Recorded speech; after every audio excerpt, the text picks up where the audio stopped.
Welcome back, everybody, to another podcast episode of the Mentor Minutes podcast, part of the Meeple Mentor YouTube channel, which is all about board gaming, tutorials, news, and unboxings and his takeaway videos, which he talks about games he likes.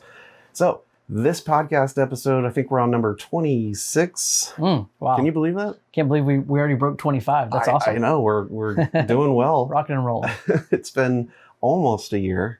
Can you believe that? That's right. Yeah, because I've only been here since a year ago, July, and we're of course recording this in September. So I think we started last year around October, November. Yeah, so we're getting close to a full year of podcasting. Wow, we're gonna have to do something to celebrate our anniversary. I don't know. We'll have to look at that, and hey, if you guys have any suggestions or ideas for a cool 1 year anniversary for a podcast, what we should do, what we should talk about. Yeah. Any suggestions are welcome. So yeah, because we've always run out of ideas.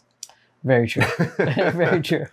No, but we do appreciate all of our listeners. And to introduce ourselves to those who don't know who we are, my name's Jared. And I'm Jay. And we're just going to talk about board game related stuff. And in this episode, we just have a nice topic to discuss. Yeah, a little bit off the beaten path of what we've typically done, which is normally interviewing people like game designers, publishers. Yep, interviewing top 10 lists. Yep. We've done a couple topical conversations as well, but I think what we decided we'd do tonight is really just talk about some gaming convention experiences that we've had fairly recently. Right. Yep.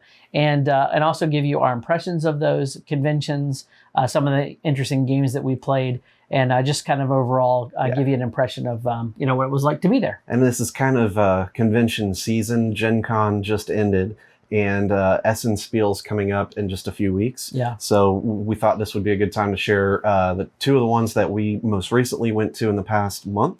Yeah.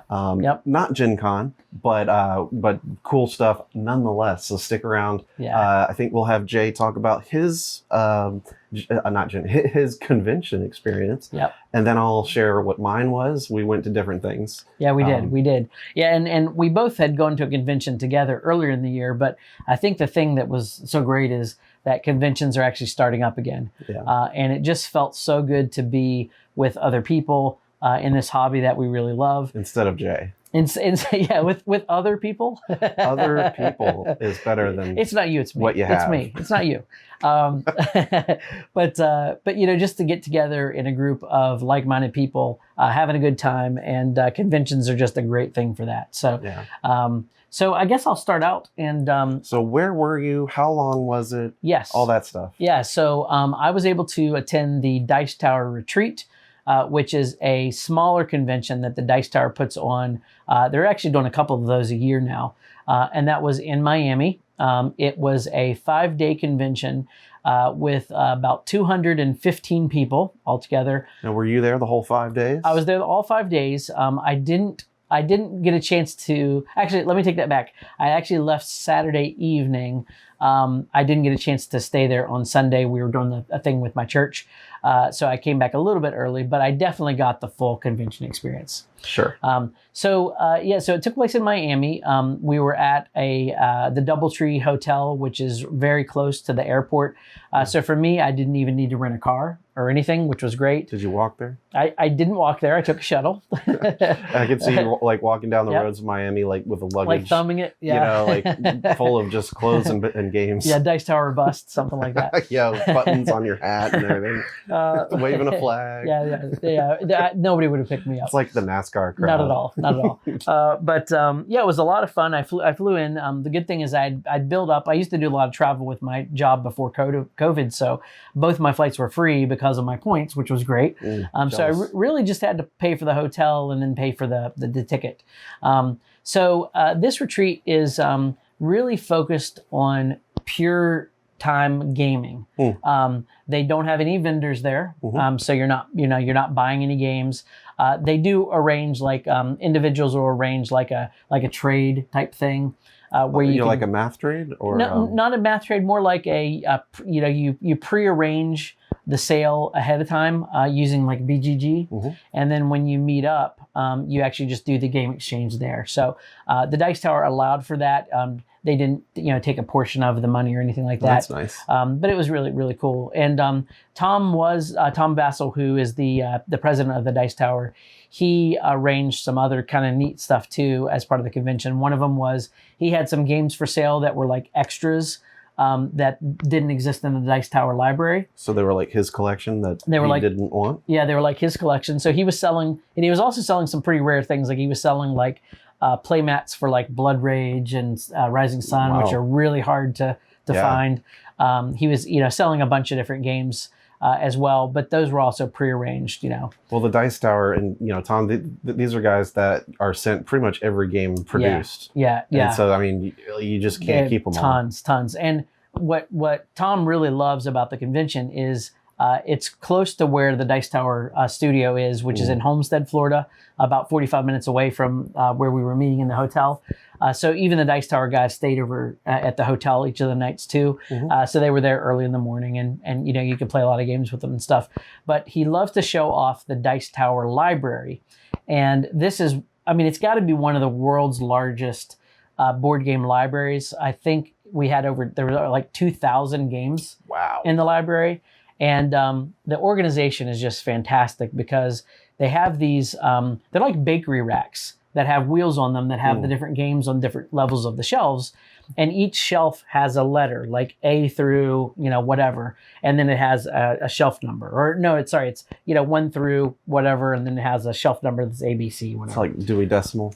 Well, so he arranges them in his sort of own order. So a lot of times he'll group similar games together or similar themes or things like that. But it's organized so well that they have a whole booklet where it's alphabetical order or ordered by like creator, designer, like all these things. And you can find exactly where on the shelf that is. And then when you get to the shelf and you go to put the game back, you can actually, on top of each shelf is an actual picture of that shelf. So you know exactly where that game fits. Wow. So super organized. That's impressive. He had like 40 different player mats that you could go with the game. So when you look up a game, like say Western Legends, it would actually say a player mat's available for this, and then you go to the rack of player mats. That's amazing. And pick it. He had card games out. He must have had 300 card games that were all in these photo cases. Wow. So when it comes to like finding games and playing it, super organized. The atmosphere is great because you're in one big room. They did have a side room, so like if you wanted to wear masks and exclusively, you could be in the side room.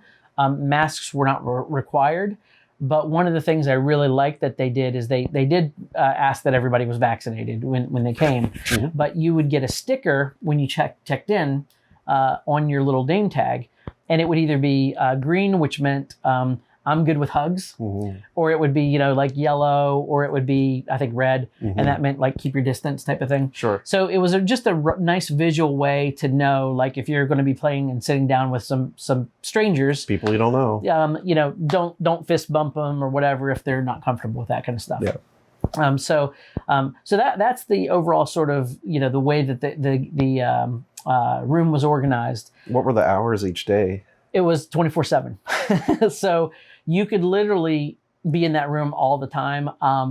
I think there was only one night where I was there till like 3 a.m. Most of the time I was, trying to get a reasonable amount of sleep. But the cool thing is you could go downstairs, have breakfast in the hotel or grab something, and then you could just go in the room and play. Nice. So it was really, really convenient. And it really fostered, like, for me, kind of like a very kind of familial type atmosphere because, with 215 people, you're seeing the same people all the time. And for me, like I knew some of the Dice Tower guys obviously going in, but I didn't know a whole lot of other people. So I did get a chance to meet some of the contributors to the Dice Tower channel and things like that, which was just a lot of really, fun meeting those people. And when you say like contributors, you mean like people that work behind the scenes? Yeah, people who are either people that we would know, but another. So mostly people that some of them had their own channel. Like Yeah, Randy and Ellen Kirby, they have their like We Game Together, YouTube channel. Right. But they're also Dice Tower contributors. There's a lot of different folks who mostly did content for the Dice Tower, but then was Rodney Smith there? Rodney Smith was not there. Okay. I think probably because of the whole Canada thing with international travel. Mm-hmm. I don't know if he could be there if he wanted to. But I think he's going to go to AirCon or something like that soon. Mm-hmm. But yeah, I saw, just saw a lot of people that I'd seen on the Dice Tower in the past. So that was neat. And you've worked with the Dice Tower before. I have. Yeah, I was able to actually work at their booth at the UK Games Expo in England. I know you've talked about, year. I think it was Sam that taught you Yeah, so Shadows over Camelot? Yes, yeah. So the first time I met the Dice Tower guys was at a small local convention in Connecticut called PortalCon. And they do a lot of online stuff now. Yeah, I think they do, and they do a lot of like sales stuff with Magic and things, if I'm remembering right. But yeah, so at the time Sam Healy was still working there. He actually taught me Shadows over Camelot, Bang the Dice game, some stuff like that. I didn't know there were big deals back then, in the gaming hobby. He was just a noob. Yeah, but I learned quickly. And then, in England at the UK Games Expo, I was able to work at their booth and, get to know the guys a little bit better and stuff like that. That's cool. But yeah, as far as my experience there, they also were super organized when it came to, they had these like giant meeples with like flags. And the color of the flag meant either like I'm looking for players or I need a games teacher. Right. So there was just, if you went there by yourself, not knowing anybody, you could easily get into the game. And of all the conventions I've been to, this had to be the friendliest gaming convention I've ever been to. Everyone was in good spirits. I think everybody was just so happy to be there. Everybody was just so willing to like share and teach. I mean, it was just overall a fantastic experience. Nice. I think I played about maybe 25 games. Yeah, that's awesome. While I was there. And I did take it easy because for me it was a little bit of a vacation too. So like I slept in a few days, There you go. things like that. That's what you should do. This is one of those. Okay. Jay and I both have a lot of kids. Yeah. I mean, he has more kids, but we both have special needs children. Yes. So it's a constant, there's a lot of things that we always have to worry about and do every day that can just sort of drain you. Yeah. Your Build energy the pressure up. kind of goes away and you do need a break. You do need a chance to get sleep. And to be sort of you just got to be able to feel normal sometimes. Sometimes you just need a little bit of escape. Yeah. And I've been to the Dice Tower retreat before. I went to the first retreat that they had, which was a lot smaller. It was like 75 people. And that time my wife went with me, and she's not really much of a gamer, but she did a lot of like the Florida stuff. We went and did like theme parks. We did more like the Go to the beach? Everglades. Oh. We went to. Did you get to ride those fan boats? Yeah, the fan boats. We saw a bunch of like alligators and stuff. I always wanted to ride a fan boat. This on the really Everglades. cool. It's super cool. It's loud though. You have to have like headphones, like these earmuffs things. Oh man. But it was cool. We saw like some pythons. Really? Yeah, because they have a problem with these big like pet snakes that get. I loose. mean, I've heard news stories from Florida of like snakes coming through the toilet. Yeah. I don't think I'd want to live in Florida, especially in that area. I would never live in Florida. But this time I actually went on my own. My wife was just like, nah, I wanted to kind of chill out. So she stayed here. So she stayed, and so it was it was really awesome to just do gaming for 5 days. Pretty sweet. So I have my list here because I wanted to talk about maybe some new to me games at the convention. Or do you have some other questions? I want to hear that. I think first I wanted to ask like what are maybe the one or two most memorable experiences over the 5 days before we just get into the Sure. Right. And maybe one of the games that is the most memorable experience, but Okay, yeah. So I absolutely have several of those actually. Okay. I mean, I think the number one thing was just like meeting some new friends and hanging out with them, playing multiple games with them. I mean, Did you get to exchange business cards? We exchanged like Facebook information, Okay. So it was more that kind of thing. Yeah. But so the coolest thing was the people. But hands down, the people were the best. I think some of my highlights for experiences were. So I know Z probably better than the other guys. We were the ones that worked the booth together at the conventions and stuff. So I got to play probably 6 games with him, which was fun. He's a funny guy. He's funny, but he's also super patient. Like he's a very patient teacher. He takes time for people who are not like kind of catching it when he's teaching. And I think that's important if you're, a board gamer in this hobby, especially if you're in the front, and like if you're a representative in a sense, someone who's out there and proselytizing board gaming, like you need to be able to have the kind of personality to have patience to introduce new people. Yeah. And the thing is, like, what you see on the channel is pretty much who he is. I mean, he's a really funny guy. He loves to have a good time. He definitely loves like unique games. He brought several of his own games that he felt didn't get enough love that I got a chance to play. Did you get to play Flip a Bird? No, I did not. Although they were talking about that on a recent thing. They were talking about like the top 10 worst named games. Yeah. That's a pretty bad one. You're like 8 or 9 of his I had never even heard of. Yeah. And that was one that that was what he brought up. Really made me laugh. That's funny. I was watching that with my wife, and she's like, "Are you kidding me? Someone named it that?" And it was totally serious too. Right? They didn't even think that it was something different. But it's a real game. Yeah. So as far as experiences go, it was cool hanging out with Z. I played games with Tom Vassell as well, and he taught me a couple new games. One was Unicorn Fever, which is like this really wonky unicorn racing game that was kind of a lot of fun. We played Nidavellir. I love that game. Yeah, Nidavellir is one I really liked. I'd actually learned it before I went there. And then, but it was your first play? It was my first play. So Tom was walking around and he's like, "Hey, you want to play a game?" And I said, "Sure." And he's like, "Have you played Nidavellir?" And I'm like, "I learned the rules." So halfway there. Yeah, so he taught. We did a 5-player game of that. I think a 4 or 5-player game of that. And then as soon as he left, I ended up teaching it to another group of people, and we played it right in a row. It's a fantastic game. Yeah. I think Nidavellir is really, really good. It's well done. I also played with the expansion, but I don't recommend the expansion because it plays so smooth without it. Unless you're like sick of it, it's cool. Cool. So that was cool. I got a chance to hang out with Chris Yee. Chris Yee is hilarious. He's one of the new Dice Tower employees, and he has his own kind of series that he's doing too, but he does a lot of like the editing and things like that behind the scenes.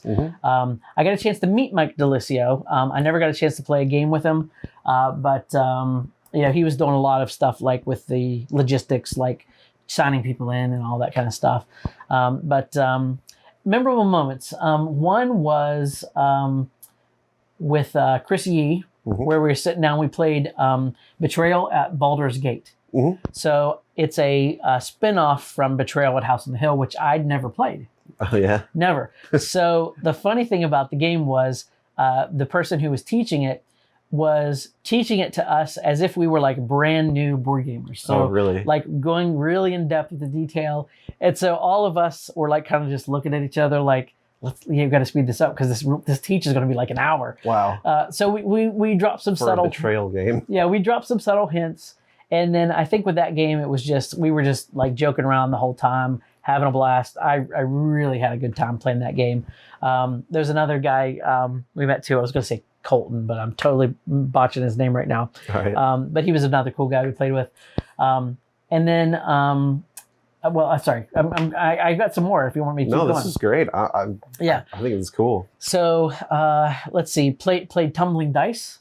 What's that? Which is a game where you have this like it's a wooden dice tower. Well, it's sort of in a way. It's not. Okay. You're not dropping dice in it, but it's kind of like a platform that's like raised that kind of goes down like a set of steps, and at the bottom there are like 3 different sort of square pieces that sort of jut out from the bottom, and there's pegs at the bottom as well. And each of the levels has a certain amount of points on them.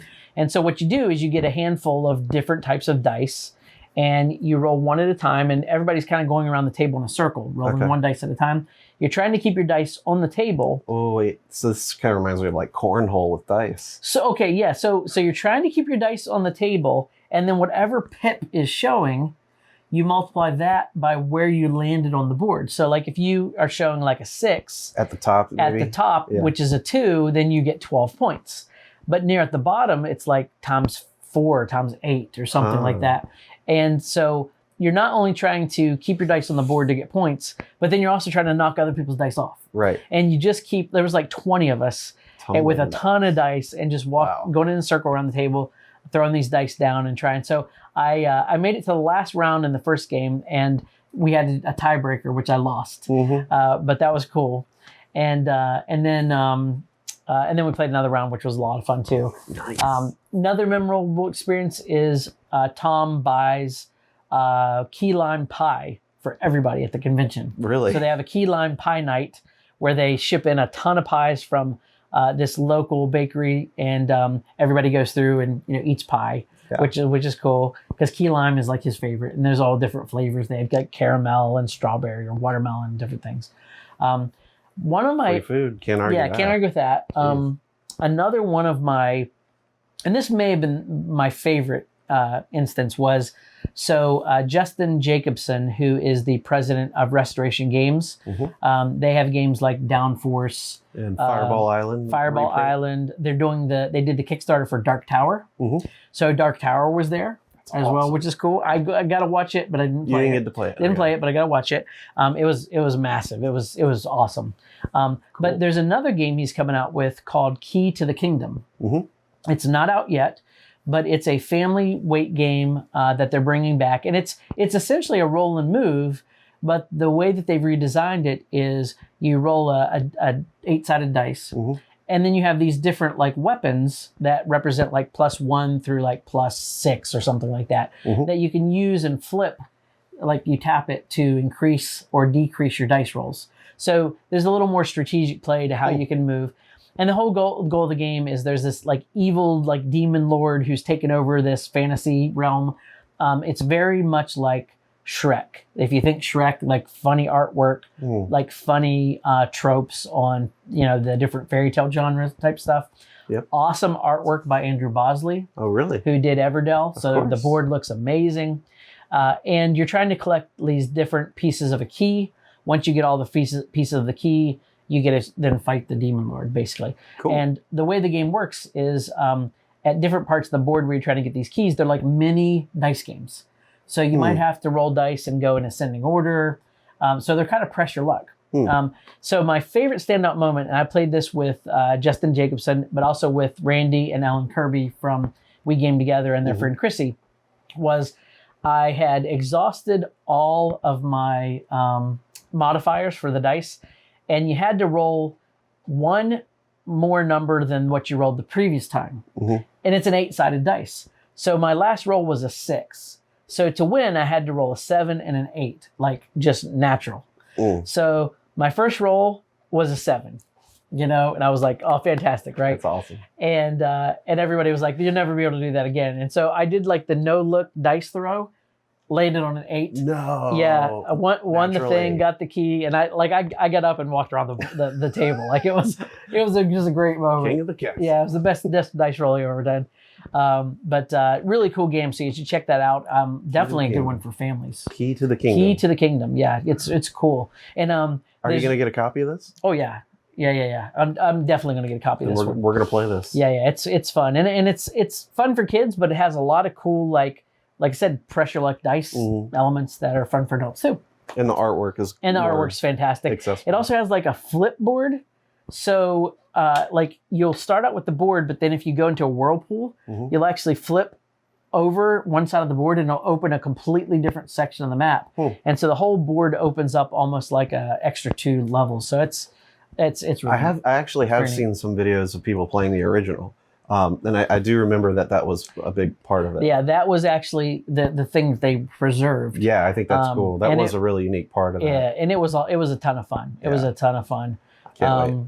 I'm trying to think what else. I got to Roy Cannaday, who he runs Favorite Game Friday. He does Favorite Game Friday. He's also one of their editors. He has a game called Last Light. That's going to be on Kickstarter. It's I believe Gray Fox Games picked this up. Nice. So I think it's going to be on Kickstarter beginning of the year 2022, and it's a space. It's based on space, and the theming is awesome. It's basically like the last star in the solar system Is is dying. Yeah. And so you're capturing the light, which you use as energy. And so all these different factions from other worlds are trying to get as close to this dying sun as possible to collect the last light. Mm-hmm. And so it's a 4X game because you're exploring. So there's planets on the board that you can explore and get resources. You're, I'm going to forget all the fours, but you're exploring, you're, what's the X where you're getting the resources? Exploiting. Excavating? Exterminating, and there's another X that I can't remember. But the cool thing about this game, Explore, exterminate, is it plays 8 players, up to 8, and it's simultaneous play. Ooh. And so the games take like an hour to 90 minutes, For which 8 is players? amazing. Yes. And because everybody says they do a card, flip it simultaneously, they all take their actions at the same time. The only time that it matters that you take an action in order is if you're going to like initiate combat against somebody, because then the order matters, right? Sure. But the rest of it, that's why it's just so smooth. This is a game I am like 100% backing. Nice. Because it was just so easy to get into. It gave you that kind of epic feel of playing this huge thing. And it also had this like rotating board. So the solar system, like the sun's, the planets would rotate around the sun. Uh-huh. So like you would think like it'd be really hard to get to the other side of the board, but because of the rotation, You slowly kind of make your way because that like way. the inner circle rotates twice as much as the outer circle. Mhm. So if you make it to the inner circle, you're like on the other side of the board like in no time. So Kind of reminds me of Robo Rally, you know?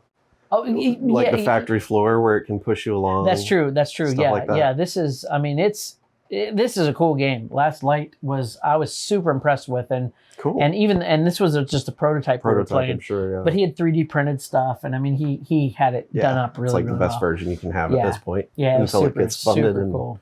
Yeah. And That's then awesome. I'm just trying to think of experiences. Yeah, I think those are the ones that are just popping into my head immediately. But yeah, it was an awesome time. Awesome. It really was. That sounds cool, man. So those are really cool experiences. Yeah. But why don't, if you were to pick like your top 2 favorite games that you were introduced to or Right. new to you at Mhm. the con, you know, what would you say? What were Yeah. your favorites? So besides the games that I mentioned, because those were fantastic, Right. 2 other standouts to me were Western Legends. Yeah, I have that. You have that game? It's right there. Yeah, awesome. Is this like you all in on this one? No, that's just the base game. But I did make some custom stuff for it. Okay, yeah, I want to like 3D print some stuff for it. Oh, I made it out of cardboard Oh, did you? myself. I Oh, can't wait wow. to show you. Paper mache or whatever.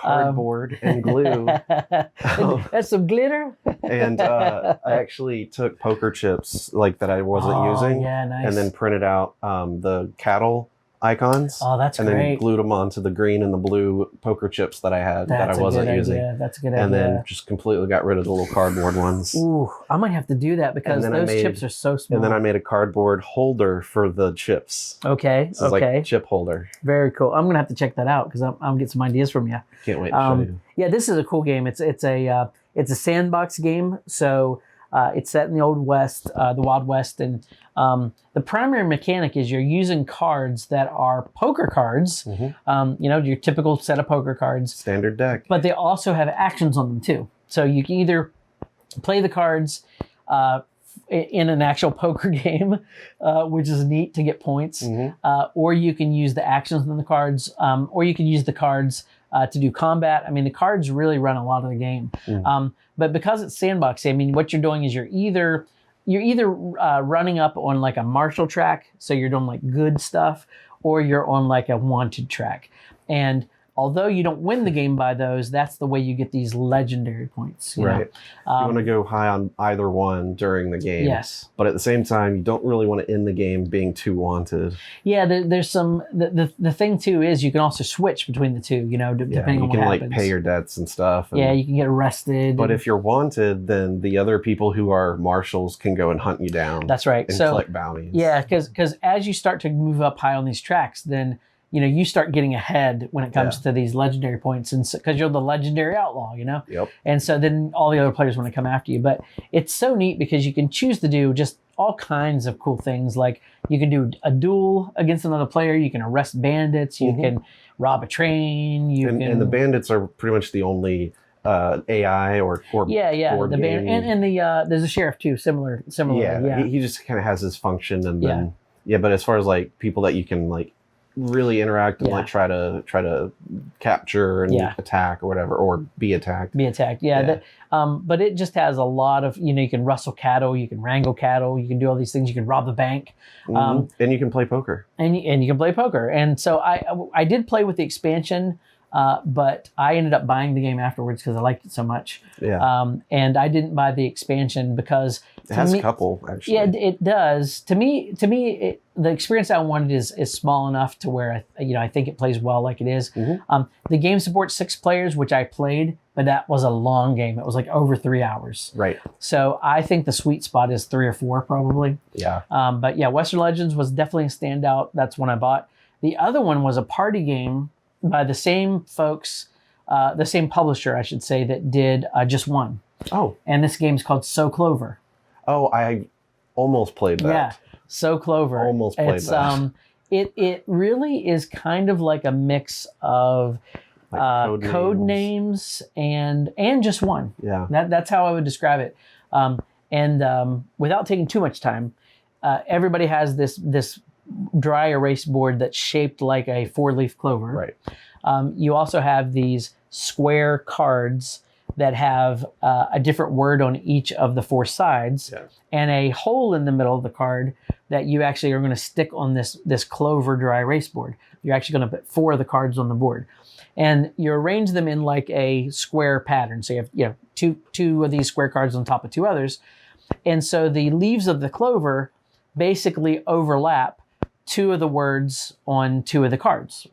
And so what you're doing is you're randomly, when you start the game, everybody has one of these clovers and these 4 cards. You randomly put them on the board, and then you're trying to write a word that connects the 2 words on the cards.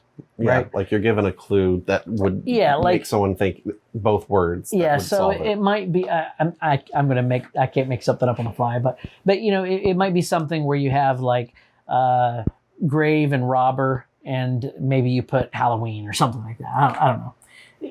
I shouldn't have made it up. Just totally edit this out. Get rid of it in post. I think it's clear. I mean, you just come up with a clue word that relates to both the words that are on that leaf.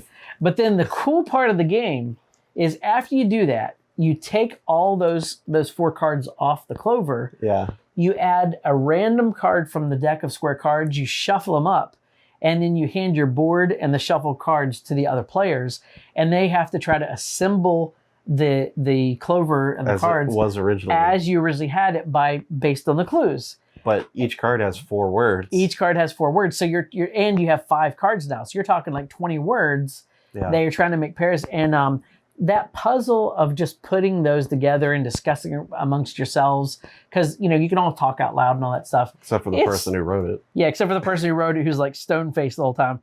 It's just really, really fun. Right. And you get the exact same feeling you have in code names when 2 people are like debating, like, is this the word that he's thinking of? And you're like trying to not give any reaction, like, please don't pick that, or you gonna. You feel that same exact thing in that game. So this is one I'm absolutely going to pick up. Nice. It's a fantastic party game. Yeah, we almost played it, then we got distracted by Drop Mix. Drop Mix is cool. Yeah, I was like, what is this? Especially you being a musician. I was like, I'm sorry, but I got to see what this is. Yeah, that's cool. But I'll get into that. So look, I'd like to hear about your recent gaming experience as well. You did a local con here in North Carolina. That's right. In Raleigh, North Carolina, I went over to one that's held every year, and it's a invite only. It's called TBGT, or That Board Game Thing. And it's run by just a local group that has done this for years and years. But it's invite only, so they try to keep it relatively small size.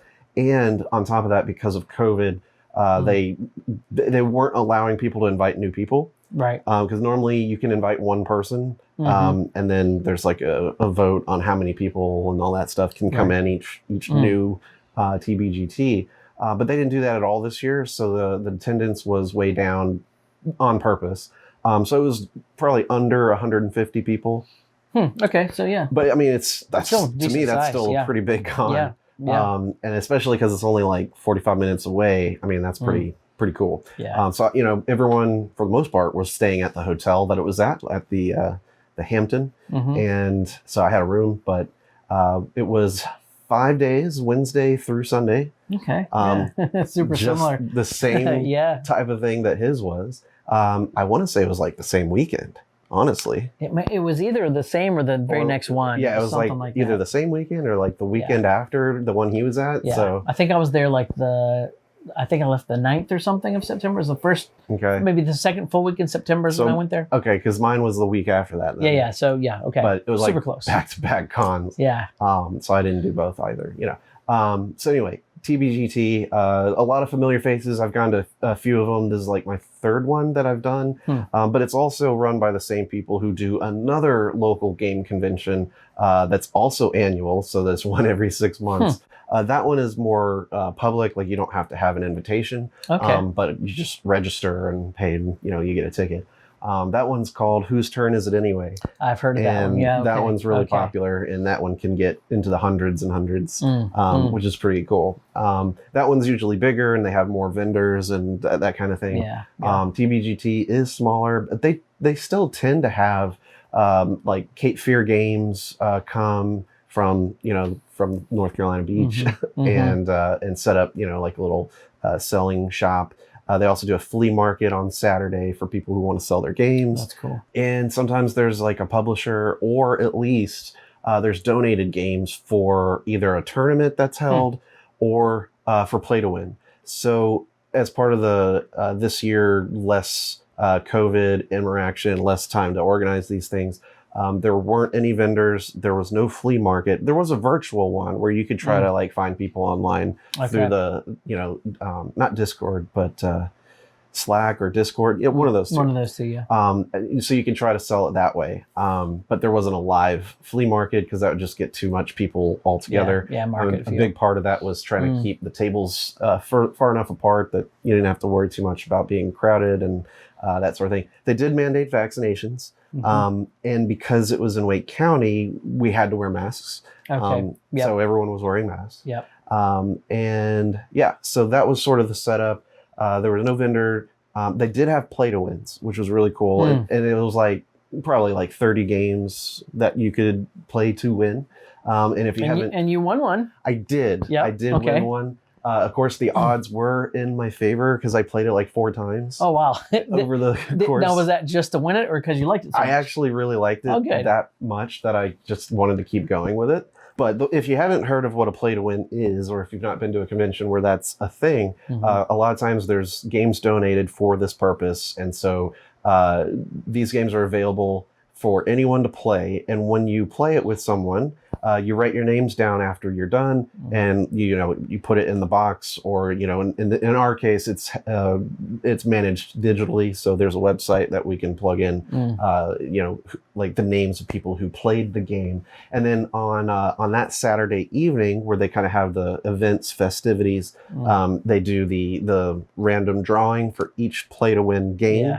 So if you've played it, you have a chance to win, but the more times you've played it, the more your opportunity to win. Right. So like I said, I played it 4 different times. So by Saturday, I did win this game. And I do recommend playing it. It's the Goonies Never Say Die, which is like a family-friendly, family weight, sort of a dungeon crawl type of experience where there's one player who's the GM, who's not the game master, but like the Goonies master or something like that. I can't, it's like the Goonies something. I was like, oh, that's clever, right? Yeah, I like it. So you've got, your GM board that you can hide the stuff going on because you have your own booklet, just kind of like Betrayal, right? Yeah. Where like that person has what is going on. And it's not a legacy game, but it is sort of a campaign game because you can play through each story. Like scenario-based kind of thing? Each scenario in order to sort of continue the story. And I think there's like 7 or 8 scenarios, but the first 3 are the main story points of the movie. Oh, cool. So once you've beaten the 3rd scenario, then you've played out what you know in the movie. Okay. Plus the scene in the that didn't make it to the film, which if you're a big fan of the Goonies, you might already know, but they filmed a scene at the end where they fight an octopus. Oh, I didn't know this. Yeah. So the clue to that, if you didn't know, there was at the very end, Data was telling his dad or the reporter when they're asking him like what it was like, when were you scared? And he's like, my favorite part was when we fought the octopus. Okay. And of course that didn't make it into the final right. cut. See, now I was going to say, wasn't that like most people just thought he was just being funny? Right. Right. But no, it's because that was a deleted scene. I'll have to tell my wife that. She loves that movie. Yeah. So if you have a copy of it, check the deleted scenes. Yeah. Because I've watched it. They did record it. They just didn't put it in the movie. Huh.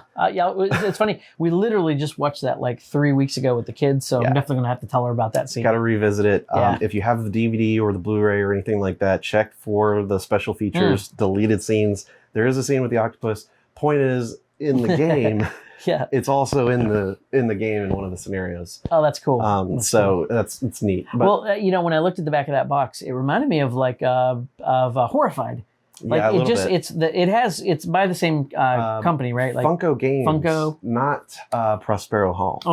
So it is different, but it has that awesome look. Yeah, to I think this is going to be at Target. That sort of type of game. Where you can find it there. But I do recommend it. It's a lot of fun. Like I said, I played it 4 times because once I did the first 3, I was like, cool, we beat like the movie, right? Mm-hmm. But then there's this like prologue where you like read as the GM like stuff that's going on, and it's like leads you into searching for more of One-Eyed Willie's treasure. And I was like, this we're not even halfway through the scenarios in this game. Like this is like the sequel built into the game. That's pretty cool. And so I had to at least continue that. So I played the 4th scenario, and I'm like, this is cool. I like this.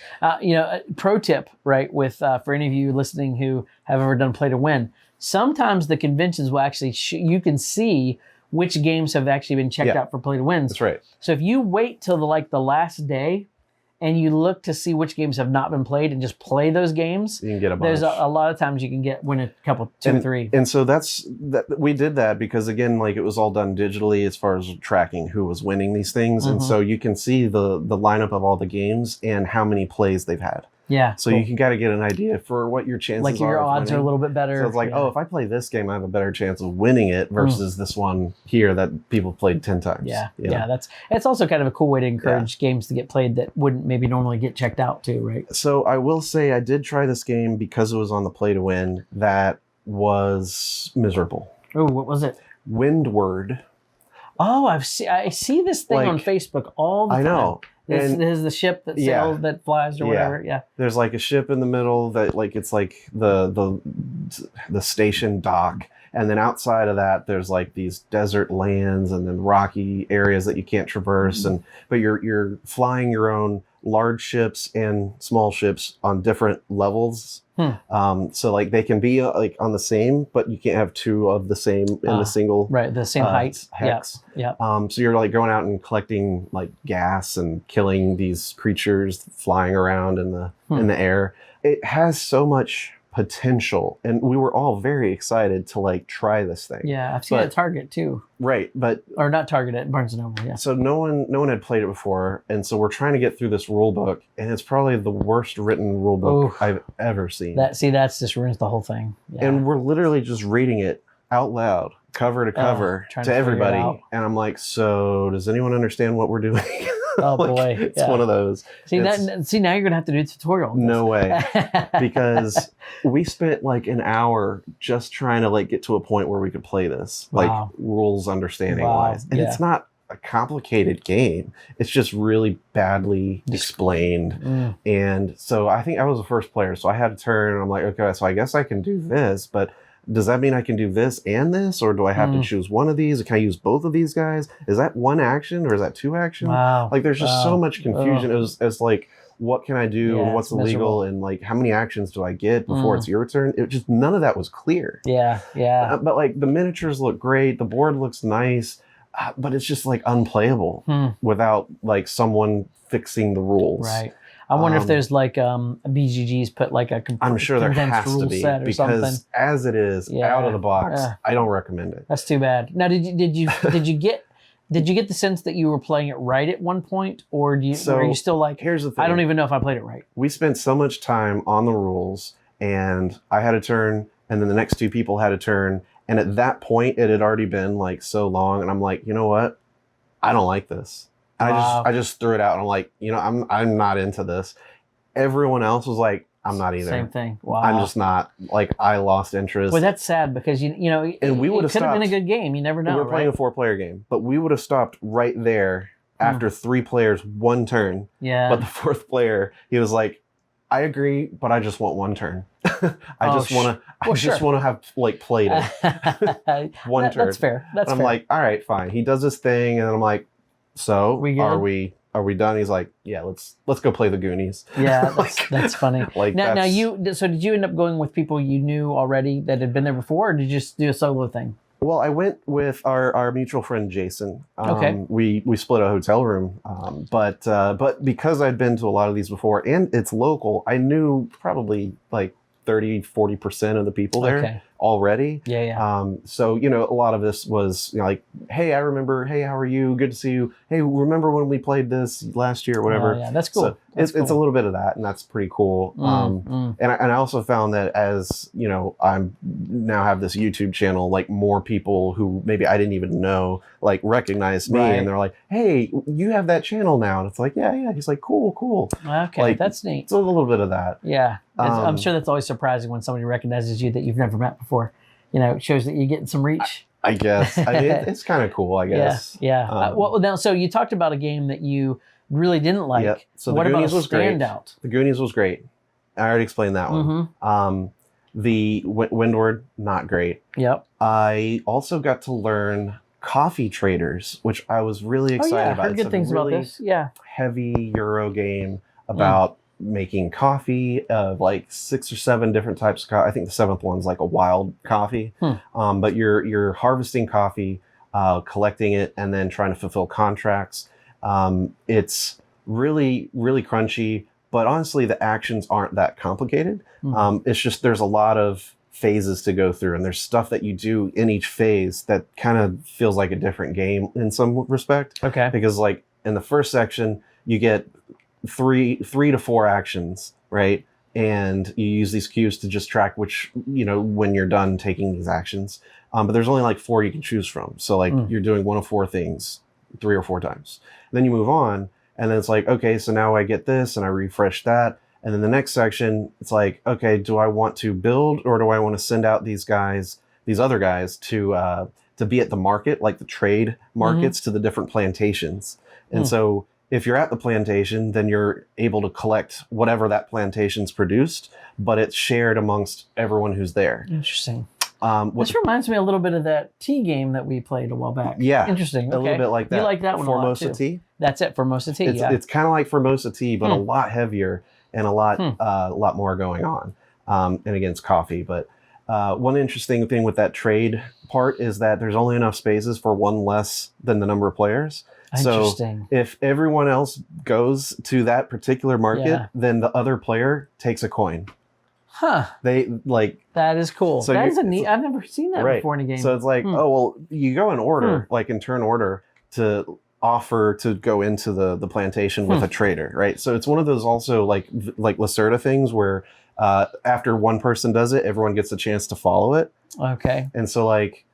So there's that mechanism, and it's like, oh, well, if I follow it, then this person follows it, sure. But if I don't follow it, then this person could, and I could maybe get $1 out of this. Yeah. But if I go for it, I'm giving this person $1. And money is really tight in this game. So it's a really, really cool part there. And then building, of course, you can build like warehouses, and then like plantations.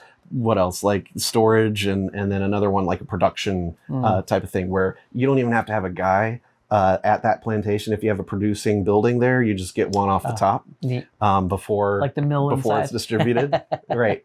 So it's like Cool. one goes to you, That's neat. and then one goes to the first player, and then they distribute. Right. So anyway, it's pretty cool. I enjoyed it a lot. I'm probably going to pick up a copy. Okay. Yeah, this sounds interesting.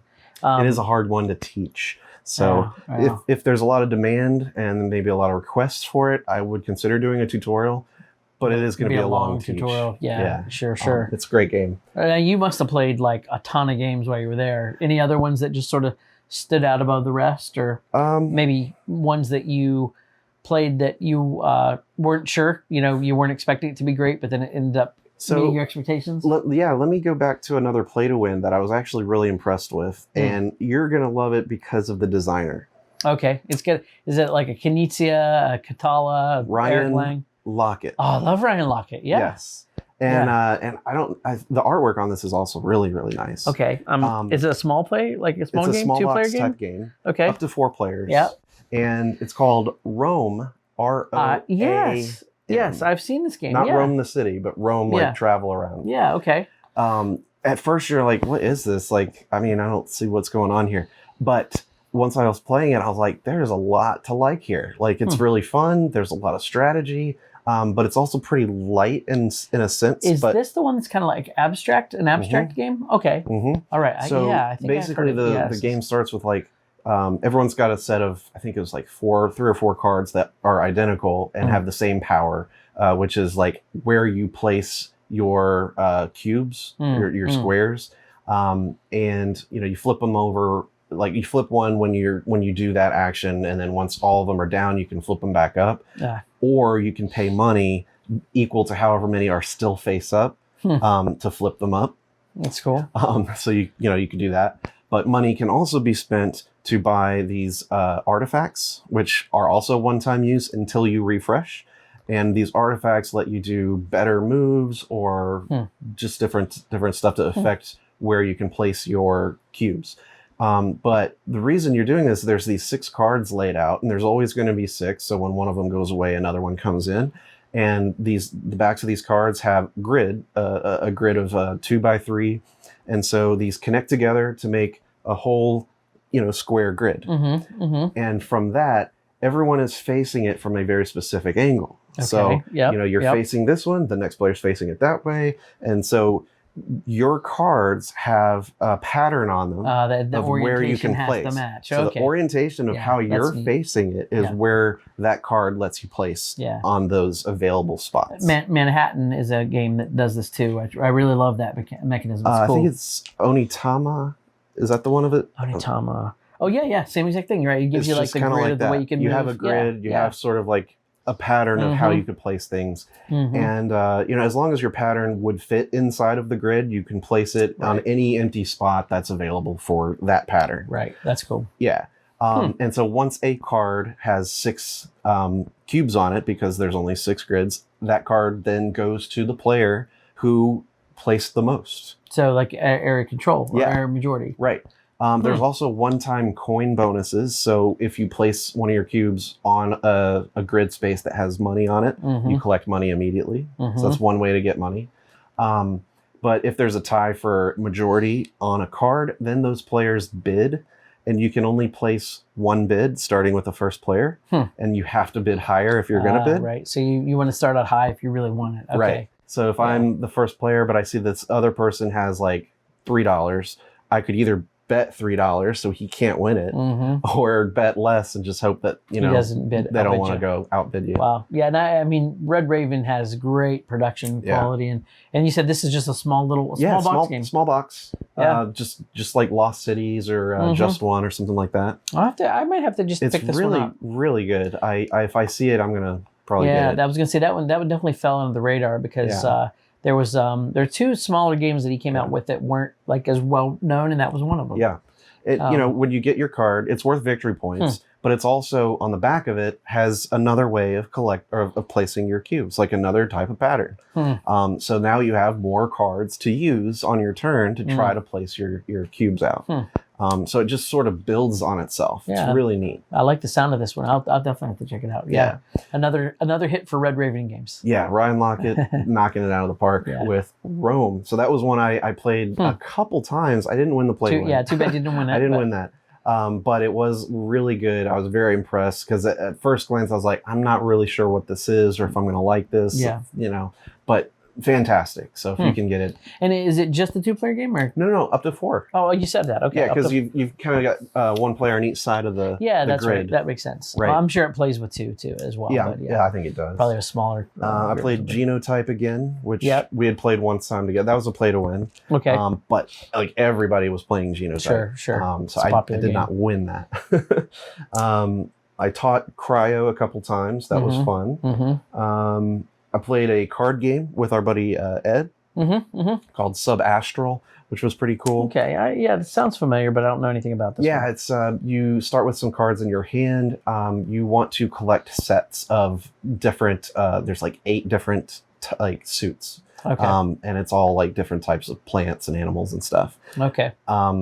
And you want a set of as many as you can of one, but you also want to have multiples of each type, and they each score separately. So like for each longest set of different types, that'll score you a number of points. But then you'll also score points for your 2 biggest collection of a type. Okay. So like, you know, if the purple one had 5 cards and then the light green one had 5 cards, like those are your 2 biggest, those will score. But they don't score the numbers on the card. They score for what position they were in your run. Oh, interesting. So as soon as you start laying down cards, the first time you lay that type of card, it is now locked into that position. Right. And so the first one you lay is going to be worth 1 point for every card in that. But in the second one, they're each worth 2 points. Interesting. So you want to collect a lot of cards in like those later ones, and then that row column 5 is 5 points each card. And do you have other opportunities to like rearrange stuff you played, or it's just locked in once you play? Okay, it's locked. That's a neat puzzle. And you can score multiple sets of different types, but it only goes from left to right. So it's not just I have this one and then these 5 because these were empty. So you have to fill them to be able to count it. Huh. That's neat. So you end up looking for specific types, but then you're like, okay, I have enough now to have multiple sets here, but now I want to focus on these and just get a bunch of them. So it's pretty thinky. Yeah. I mean, it's not the same, but it's reminding me of maybe the complexity in like an arboretum or something. Like kind of planning. Kind of like that. Strategic planning. But there's a lot more player interaction in this. Okay. But yeah, I recommend it. Sub-Astral. It doesn't play in that long a time frame either. It's like maybe 30-minute game, something like that. So yeah, definitely look into that. Yeah, what else? What else? You played a ton. I did. So Tokyo Highway, that's a really cool dexterity strategy game that I was very excited to try, and I did get a chance to play it like 2 times. And if you haven't heard of it, it's probably because there's not been a whole lot of widespread distribution of the game, at least not yet. It's made in Japan, and Tokyo Highway. What are you going to expect? So hopefully we'll get more copies, but if you can find it, it's a really neat dex game where you have a certain limited number of components of column discs that you build up, and basically popsicle sticks that end up being roads. Yep. And you're on your turn, you're basically going to extend the length of your highway, and then your height can go up or down, but it has to go up 1 or down 1 from the previous height. And so you're slowly, like doing ups and downs with this highway, but you can rotate it and turn it in any back direction, because the way that you kind of score is by being the first road over another person's road, or the first road make like an overpass under someone's road. Yeah. And so for doing that, you get to place one of your colored cars on the new road. Whoever can place all their, I think, 8 cars out first wins. Otherwise, running out of components, that's another thing. You're penalized whenever you knock stuff down. That is someone else's stuff. So first of all, you have to fix it. And second of all, for every piece that fell, you have to give them some of your construction components. That's right. So then you have less to work with to then potentially, spread out. And doesn't the game because some of the cars and things are really small. They are Does very the game come small. with tweezers? It does. It comes with little plastic tweezers that you can use to, mostly place your cars. Right. Because sometimes you have to really get into these little like angles or corners, and because if you think about it, and you should really look up like pictures of what this game looks like, because it always turns into this like amazing like it's like a work of art. Yeah, piece, exactly right. Of a architectural nature. Because of the reason that you have to sort of go over and above each other's roads to be able to score in this, there's a lot of backtracking and flipping around and coming back around, and so you're always, you start running out of space to put lots of intersections, put your things. and like some of the columns and stuff when you place them initially in like this random, they sort of constrain how big the board's going to be. Yeah. Well, there's no game board. Sorry, the area. It's just your table space. Yeah. But like you were saying, it comes with these basically like building blocks that are like, a few inches tall or different heights, and they kind of imitate what maybe the skyline of Tokyo might look like. And so each player grabs one and places it somewhere on the table, and then they can't move. And now you kind of have to build your highways, around these. And not those are restrictions. Yeah, it's I remember really liking this game. I think when it first came out, it was only a 2-player only game. And they've made it into a 4-player game. Yep. Now it's 4 players. Yeah, I used to have this game. It was one I just couldn't get to the table that often. But I remember, just the table presence, it's really, really gorgeous. And I did have a lot of fun with this one. Yeah. Yeah. That's a cool one. Any other standouts? So one thing that I did get to play, which is like one of my favorite games, is Everdell. Yeah, I got to play that as well. Yeah. Have you not played Everdell? No, I have. I got to play it recently. Oh, as okay, well. okay. I was about to say, if you haven't played it, we're going to play that next. It's great. It's really good. We played a 4-player game with all 3 expansions currently available, which is my copy. That must have been brutal. You can't see it. So I'm setting up. I'm teaching this to everybody. Oof, that's a tough teach. No, it's fine. With all the expansions? Yeah, it's fine. Yeah, right. And I told them, I'm like, I know you guys haven't played yet, but I'm going to teach you with all the expansions because they're awesome. Oh, boy. Because they're great. Oh, boy. Now, it was excellent. It was so fun. And I did win by a lot. Well, yeah. Okay. But aside from that. Anyone who played it before? One of the guys who had never played before really caught on very quickly, because if you've ever played, you'll know that you only start with 2 workers in the very first season and like no resources. Yep. But you're limited by the end of the game to only have 15 like locations in your city or your tableau of cards built. Yep. There are exceptions to that, and there are ways to like destroy and remove cards so that you can place them again. But that's sort of what your limiting factor here is. And you have overall 4 seasons, and you start every season that you pass into, you get to pick up your workers again and keep going. Yeah. So this one player, Tracy, he did, I think, 8 or 9 cards built in the first season. No way. In the first season. I don't know. How's that even possible? I know. It was amazing. I can't believe that. He was like last to go into the seasons the whole game. Well, yeah, I'm sure. And in the spring, which is the second season, because you start in winter, in the spring, he was there for so long. He was literally like, if I wanted to, I could just max out all 15 right here. I can't believe you could combo that much. You totally can. And he was playing it right. And I think not only because of that, but you have you do actually have an extra worker if you play the Pearlbrook expansion. You have because you have the frog. Yeah, yeah. Also, there are more worker spots in the Belfair expansion. Okay. So those offer some other really good action spaces for that first season to get a lot of resources and cards, which you don't normally get to do. I was going to say, you definitely couldn't do that in the base game. Not in the base game. Okay, yeah. But with Belfair and Pearlbrook specifically, yeah, you could totally do that. Yeah, I did once play this with 2 expansions, and it got kind of crazy. Yeah. Yeah, they do typically, they recommend 1 expansion at a time typically. I think they said no more than 2 at a time. Yeah. And I'm they're all awesome. But that's why, is because you can get so much and build with these combos so much. Was that like a 3-hour game? Yeah. Oh, it must have been. Yeah. And so he was like, yeah, if I wanted to, I could have just, built everything in the spring. And I was like, that's crazy, because I've never seen that happen. No. I don't know why you would, because you're missing out at least on the production, the free production in autumn. Yeah.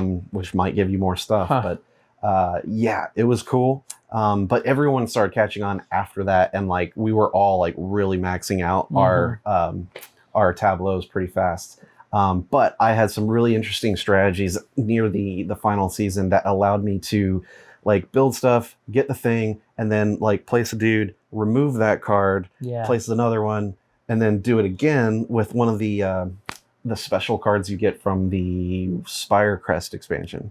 Oh yeah, those So, like, those special ability cards. So yeah. I had this special Those are cool. ability that you move a worker you've already placed to that card, and it just repeats where it just was. That's cool. So that combined with the unique critter card in my tableau, that when you go there you can destroy any of your cards.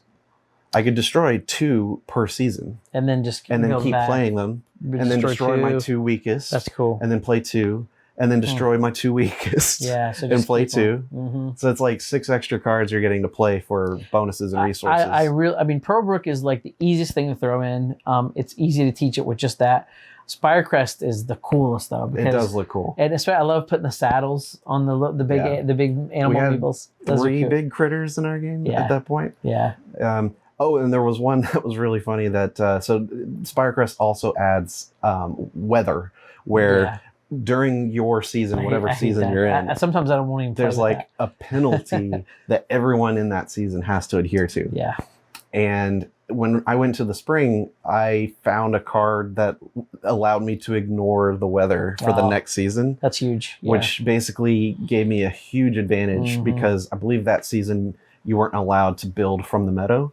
Oh, geez. And choice. everyone else had to like draw to be able to build it. Right. But I was like, oh, I ignore that this season, so I'm just gonna build. I had so much available. It was awesome. Yeah, I think that was one of the reasons they introduced those cards, is so it would keep your comboing to a minimum.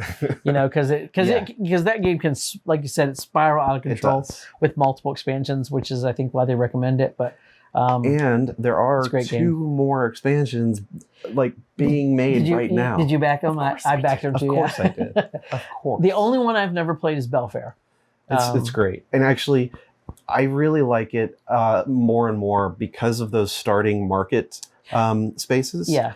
And the special ability cards is the only special abilities. That's the real reason. Those are the 2 biggest like changes that are really really great. Yeah. Yeah, Everdell, it's an amazing game. It's an amazing production. The artwork is fantastic. Again, you know, Andrew Bosley does the artwork. This is one of my favorite games. I really do like that. It's in my top 3 or 4, something like that. It's definitely 5? top 10. Top it's 5. top 10 for me. I'm gonna say top 5. Yeah, top 10 for me. So it sounds like we both had an awesome tons of gaming. And again, just like yours, it was 24 hours. Like you could play as long as you want in the meeting rooms at the hotel. Yeah. There was that one evening where we were playing. We were about to play That's So Clover. Like we were going through the teach, and then I heard this thing going on right next to us, and it was like music, and there was like stuff happening, and I'm like, what is it? And there's like lights flashing. Yeah. And I'm like, hold on, guys, hold on. And I just like got up, and I'm like, guys, you gotta come and see this. It was Drop Mix. Oh, okay. Right? Yeah. And it's just something that when you see it, you're like mesmerized. The technology in Drop Mix is super cool. Right. Why don't we talk about that a little bit? Okay. So you put your tablet or whatever on the front of this thing. It's like a device, like an electronic device. It looks almost like a keyboard. Size of a keyboard. Sure, but instead of playing keys or anything like that, there's like card slots, like just places that you're supposed to lay cards down. And the technology with this is synced to what's happening on the app on your tablet, and it's playing music, and there's like images, and it's telling you what to do and all this kind of stuff. There's points shown. But the cool thing is the cards you play, when you play them on one of these card stacks, the device reads what card it is, and then it affects the gameplay on the screen and changes the music that you hear. Yeah, so each card has this really thin like NFC you can't even see chip that's in the actual layers of the card. Right. And the device can and here's the coolest thing to me about it, because I'm a technology guy. When you stack another card on top of the first card, it will detect the second card. Right. And you can stack up to like 8 a lot cards, and it will still pick up the one on the top. So it also has some sort of way of, I don't know if it's weight, I have no or idea. something, but it's I mean, how much- super cool technology. Like, how much weight is a card, and how like precise? I know, it's grams is that, or whatever. you know what I mean? Yeah, I mean, it's it's just wild. like I didn't get to play it, but I stood there for like 10 minutes, just like in awe of this thing. Yeah, I'm like, I actually I got this game when it was on sale for like $10 at Yeah. GameStop. Yeah. And it was like a $99 game when it came out. actually, like the last time I checked, because I looked it up, it's like $40 on Amazon. Okay. So it's not bad. And you can buy these like booster packs. Like you can buy like a pop track. You can tracks. You can buy country, different like, music genres. You infuse the current rhythm and beat with a new song that you're introducing. So it either adds like some of the main riff or like some vocal part or that kind of stuff. That's the other super cool part. Like you said, because you'll like be playing something, and let's say it's a Michael Jackson song or something, and it'll have a distinct beat and everything else, and then you play like the vocals from some other pop song, Sugar Ray, something. And it will like take a second, and it will blend it in like a DJ. Yeah, like blend it like a DJ, and then it will follow the new thing. So it'll either modify the voice or the beat to make like a coherent song So you're out like of the actively mix. engaging with the music, and I've never seen anything like that. Yeah, it's. I mean, for me, like the technology is better than the game. Yeah, the technology is better than the game, in my opinion. Like because you can do freestyle, which you're just mixing music and having fun, and that's how like my daughters like to play. There are a couple games, like there's head-to-head games you can play, things like that, that are nice, light little games that you're trying to get up to a certain amount of points. It's cool. It is cool to watch, and I filmed him play for like a minute because I was like, how can I explain this other than to like show someone what this is? Yeah. And I put it on TikTok and then shared it on Instagram. So if you want to follow those, you can check it out. It's just a quick little 1 minute display of what they're doing, basically dropping cards, music changes, dropping cards. It's just crazy. Yeah, it's a cool game, and like I said, it syncs via Bluetooth to your phone or to your tablet. So you get the visual, you get the audio. It's a neat game. I mean, so that's pretty much my my convention experience here recently that I really enjoyed, and just like what you were saying about just needing a break. Some nights I did stay up late, but other times, you know what, I just slept in until I woke up. Like 10 o'clock sometime. I was like, same thing. I don't get to do this like ever. So take advantage when you can. This is actually worth it to me. yeah, definitely. to take this moment. Well, I mean, it sounds like both of us had a great experience at 2 really awesome conventions. Right. And I look forward to definitely going to them again. Yeah, and just seeing people, meeting people, of course, playing with people that you hadn't played with in a while, and playing some of the games that you have on your shelf that you haven't gotten to yet, and finding out and playing new games that you never even heard of, and then you're like, wow, that was awesome. Like those are some really fun things that can really only happen in a convention setting. Yeah, and one thing we didn't even mention is what I love too about conventions is you can go there and have somebody teach you the game. Oh, I missed that. So if you want to play something that like you own but you've not gotten around to playing, and you're like, oh, I don't want to get through the rule book, chances are somebody there is teaching that game. Yep.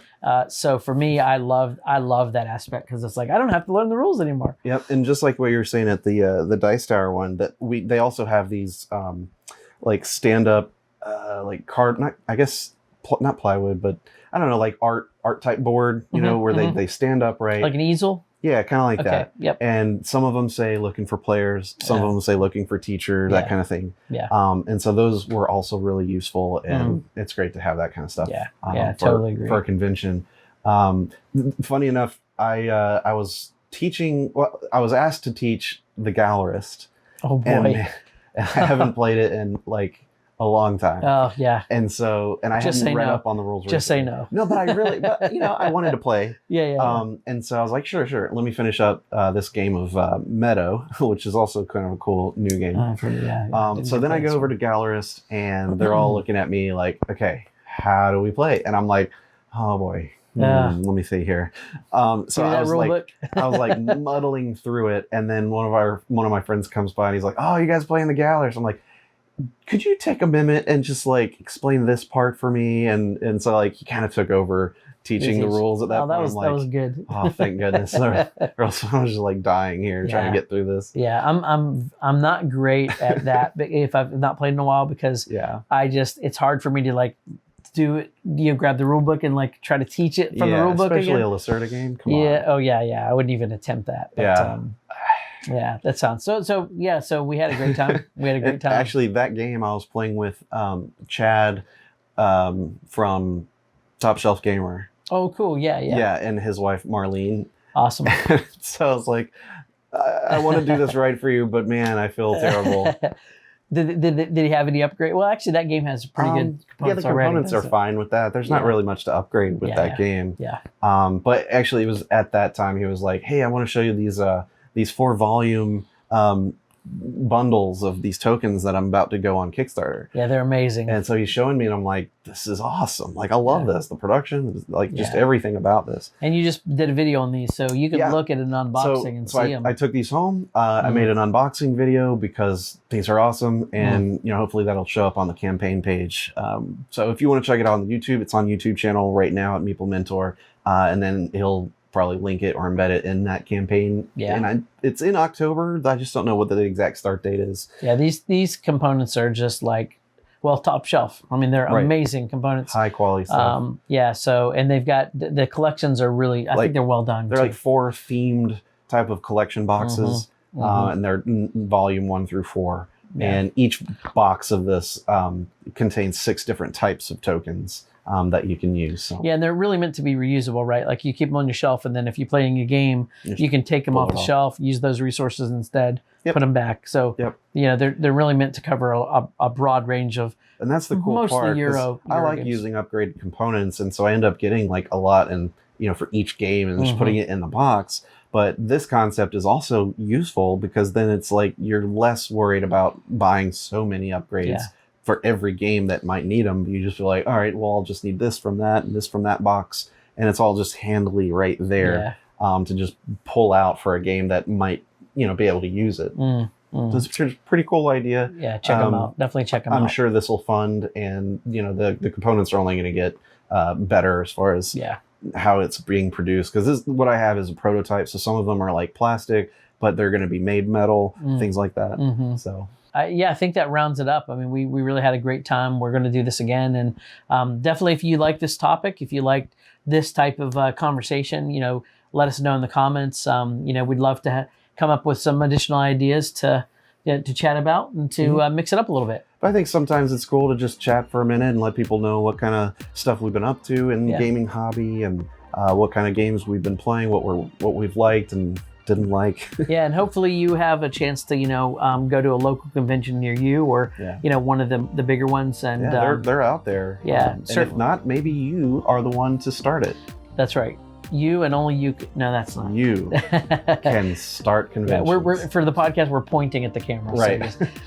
So, speaking of that, so this podcast is both found on the YouTube channel as a video. So if you want to see our bright smiling faces, you can check it out there. And it's simultaneously, it's streaming just the audio on various places that you can stream a podcast. Yeah. So however you want to consume the podcast, you're welcome to do so. And we just appreciate you guys listening and tuning in to hear us chat. Yeah, it's been a fun 26 episodes so far. So 26 episodes. And more to come. More to come. Can't even believe this.